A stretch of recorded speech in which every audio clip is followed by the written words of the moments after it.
Great customer service starts with great leadership. How do you identify the difference between a customer service issue and a leadership issue?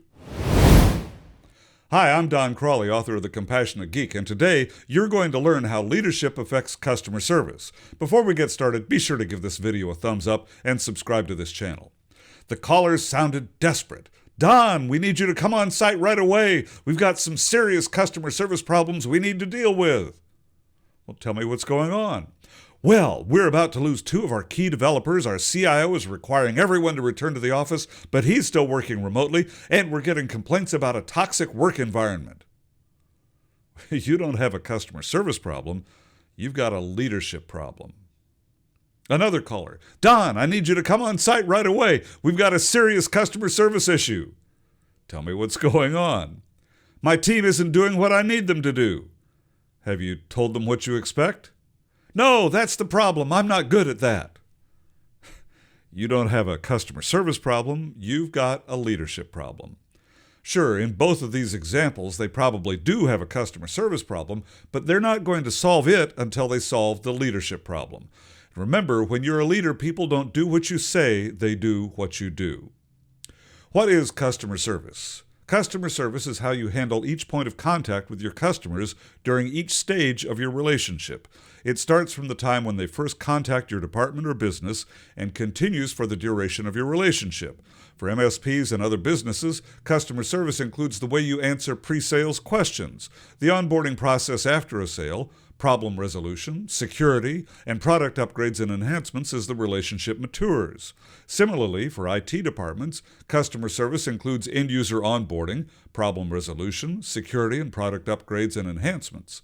It's all a critical part of customer experience. Team members notice and copy your leadership skills. In the opening situation I described, the CIO had been promoted through the ranks but never received leadership training. Sure, he'd taken management training, but management training doesn't teach you how to lead. Management is about performing the tasks of the job, such as budgeting, marketing, and finance, for example. Leadership, according to author John C. Maxwell, is influence, nothing more, nothing less. Another way to look at leadership is inspired motivation built on a foundation of impeccable integrity and genuine humility. If you're losing key employees and getting complaints about a hostile work environment and poor customer service, it's time to pause and reflect on your leadership skills. Remember the basics of excellent customer service. Customers define excellent customer service by the simplicity of customer interactions. What does your customer effort score reveal about customer satisfaction? How often do customers have to contact you to resolve an issue? How competent was the customer service representative? How quickly was the issue resolved? How well did they listen? How well did the frontline employees answer customer questions? These very basic skills must be mastered in order to meet customer expectations. Interpersonal skills are basic to both leadership and customer service. Your leadership skills will determine your corporate culture. You create a customer-focused culture by the way you treat your team members. When you act to gain new skills through continuous improvement, your team members will do that too.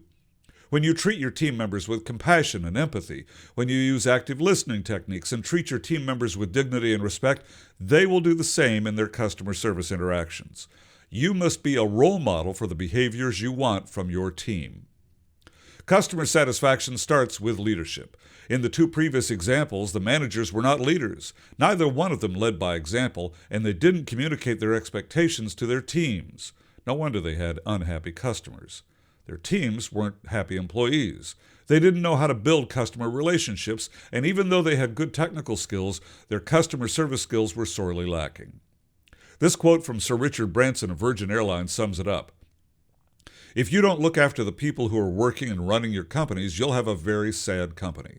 What makes Virgin wonderful is a wonderful group of people who believe in what they're trying to do, who are appreciated, who are praised, not criticized, and are given the tools to do a great job. Can you say that about your company? It's not about foosball tables and gourmet food. It's about employees who are appreciated, focused on a common goal, and given the tools they need. Excellent service comes from happy employees. Happy employees make customers happy. Want more?